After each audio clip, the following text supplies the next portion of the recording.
देख रहे हैं KGN प्राइम न्यूज।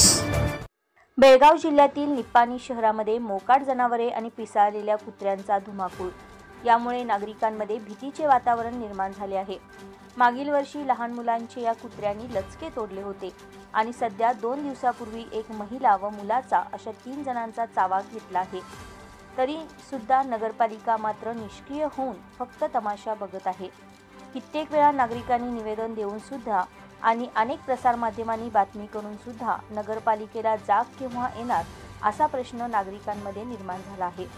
शाळेच्या विद्यार्थ्यांमध्ये मोकाट कुत्रे व जनावरे यांच्यामुळे भीती पसरली असून त्यांच्या सुरक्षेचा प्रश्न सध्या निर्माण झाला आहे। यामुळे शहरात वृद्ध नागरिक आणि शाळेचे विद्यार्थी असुरक्षितता अनुभवत आहेत।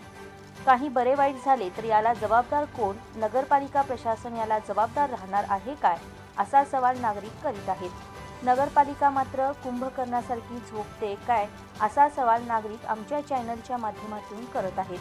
कोणतीही जीवितहानी घडायच्या आधी नगरपालिका जागी होऊन या मोकाट जनावरे व भटक्या पिसाळलेल्या कुत्र्यांवर तात्काळ कारवाई करावी, अन्यथा नागरिक तीव्र आंदोलन केल्याशिवाय गप्प राहणार नाहीत, असे नागरिकांनी सांगितले आहे। KGN न्यूजसाठी मुख्य संपादक सय्यद अफसर पटेल यांच्यासह वृत्तनिवेदिका माधुरी मेस्त्री।